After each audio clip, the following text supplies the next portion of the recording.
In this video, we're going to be talking all about purchasing your first home, and to help me out with making this video, we've managed to get Queenie from the Invest with Queenie YouTube channel over in Australia. Now, this is a process that I'm looking to go through probably sometime within the next year, and it's a process that Queenie has just gone through herself. So in this video, we're going to give you our top 5 tips on buying your first home. We're going to be covering everything from the pros and cons of property investment in the first place, right through to saving for a deposit, and all the way through to getting a mortgage from the bank and making an offer on your first home. Queenie and I have actually done a second video together, and that will be over on Queenie's channel, looking at all the things you should consider when purchasing into an individual stock. So if you want to check that out, I highly recommend doing so. Head over to Queenie's channel, subscribe to her channel if you haven't seen her before. I'm sure she would very much appreciate that. But for now, let's get into the top 5 tips for first home buyers, and I will hand it over to Queenie to get us started.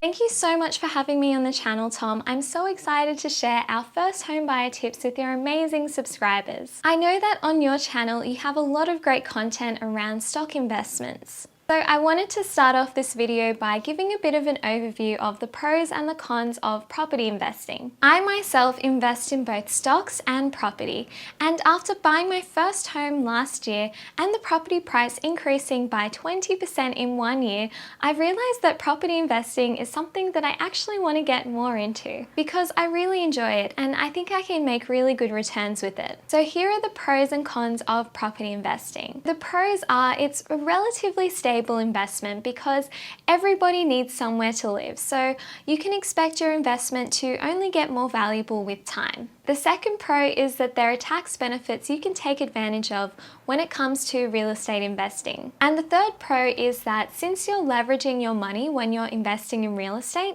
there is the potential to make even greater returns. And this is because, say you have a deposit of 20%, and that 20% deposit is worth $100,000. When you buy a property, you're buying $500,000 worth of real estate. So therefore, the gains that you make on your property will be on that $500,000 and not that $100,000 that you initially invested. And these returns can really multiply and add up over time, especially now since we have really low interest rates. And the fourth pro is that you can actually get a really good deal on a property if you're good at negotiating the price. And you can also do property renovations to make your property more valuable. So here are the cons of real estate investing. The first con is that real estate is expensive, so you might not be able to get in straight away. The second con is that it can be really time consuming to find a place to buy, and a lot of research goes into finding a good place to buy. And the third con is it's not very liquid. If you wanted to sell your property,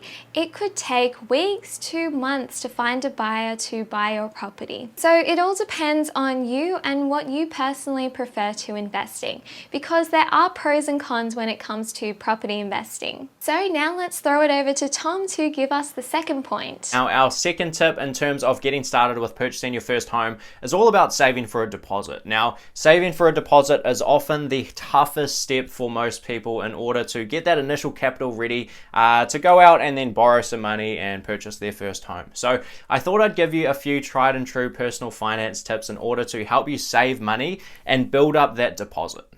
Now, the first thing you're going to want to do when you are saving for a deposit is figure out how much of a deposit you need. So figure out what your price range is in terms of purchasing a property, look at how much you can borrow and how much you need to put up yourself, and then figure out how much you actually need to save before you can go down this track of purchasing your first home. Now, once you've got that goal established, you can start to work backwards and figure out how much you might need to save on a weekly or fortnightly basis in order to work towards that goal. And for me, whether it's saving for a deposit or saving in general in order to put money towards stock market investments, goal setting has always been a massive component of helping me to accelerate my journey into building a portfolio. Now, once you've got that goal established, we can start to look at chipping away and consistently saving towards reaching that target for a deposit. Now, the most tried and true method that I have in order for saving consistently is this philosophy of paying yourself first. It's the oldest personal finance trick in the book, and it's a lesson I originally learned from Robert Kiyosaki and Rich Dad Poor Dad. And that tip basically goes like this. Now, every time that I get paid, and for me that tends to be fortnightly, I have some income streams that pay me monthly, but the big chunk of my income comes in fortnightly. Basically what I do is the second I get paid, I have a large portion of that money funneled off into another account for savings and investments that I basically don't touch for my everyday spending. And that does a couple of things. So the first thing it does is it takes you away from the mindset that most people have, which is when they get paid, they spend their money, maybe they have their daily expenses, maybe they buy groceries, pay their bills, and then they have their own personal spending on whatever they just want to spend money on throughout the next fortnight. And what they might do is once they get to the end of that fortnight, they may save some of that money before their next pay comes in. Now that is not paying yourself first. That is spending money and then hoping you have some left over at the end. And that is not going to allow us to save consistently every single fortnight. What we want to do instead is funnel some of that money off initially, work with what is left in order to pay our bills and live, and then it allows us to save very consistent amounts fortnight after fortnight after fortnight and start to chip away at building that deposit. Now I'm going to hand back to Queenie to talk us through getting a loan from the bank. So now let's get into the third part, which is how to get a loan from the bank. Getting a loan from the bank can be pretty tough because the banks are a lot more strict when it comes to who they want to give loans to. But I did have a bit of a strategy when I was getting a home loan from the bank. The first thing that I did was I got a mortgage broker. Mortgage brokers generally don't cost you anything more because they get paid for by the bank. And this mortgage broker was also able to help us with the application process, which can be a bit scary if you're a first home buyer. The second thing that I did was I cancelled some of my credit cards, which I didn't really need anymore, and I reduced the limit for my remaining credit cards. I didn't know this at first, but your credit card is actually seen as a debt to the bank, even if you're someone like me who pays off their credit card every single month on time. And I think that this point mainly applies to Australia and perhaps New Zealand. I'm not quite sure about the US because I know that it is slightly different when it does come to credit cards in the US. And the third thing that I did was I reduced my expenses as much as possible in the lead up to asking for a loan from the bank. And the reason why is because the bank actually looks through all of your expenses and all of your credit card transactions. So it is important that you don't make any over-the-top purchases. It is also important to try and get a pre-approved loan from the bank before you start making offers on places, because this will give you even more buying power than, say, somebody who doesn't have a pre-approved loan from the bank. So I'll give it back to you, Tom, to give us the fourth point. Now, I think one of the most overlooked aspects of building up a deposit is how you actually manage that money in the meantime as you accumulate that cash. Now, do you simply leave that in a savings account? Do you put it in a term deposit? Do you put it in the stock market? These are all considerations and potential possibilities for what you can do with that cash. Now, from my perspective, I love investing in the stock market. That is where a big chunk of my cash goes that I save.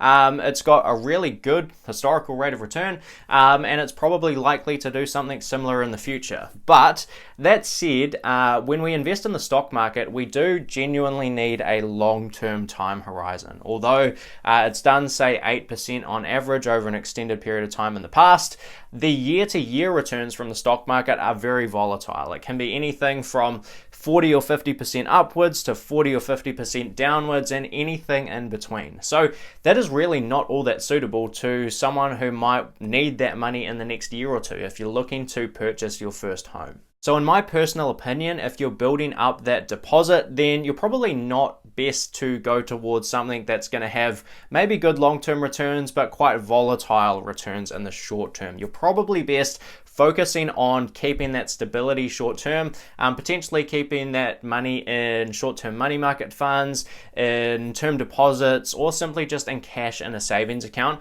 because when the right deal for a property comes along, you don't want to be at the mercy of the stock market, perhaps just dropping 10 or 20 or 30% out of nowhere and all of a sudden not having the cash ready to deploy into the property that you really love.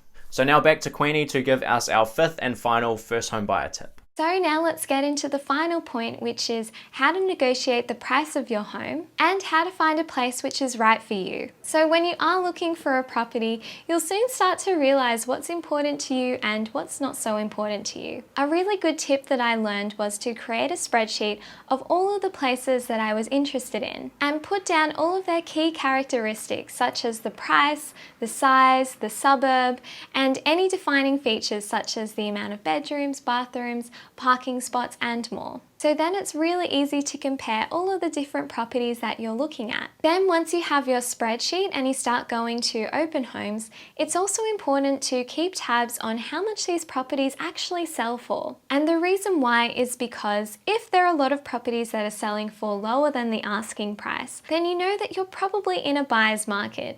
And that means that you'll probably have a little bit more room to negotiate the price of the property from the asking price. And if the properties start selling for more than the asking price, then you know that you might be in a seller's market. And this means that your offer won't be as low as if you were in a buyer's market. And this can help give you a guide on how much money you should be offering for a property. And it will also help with your negotiations because you know how much properties are selling for. And this brings me to how to negotiate the price of your property. The first step is to start with a low offer because once you make an offer, it can only really go up from there.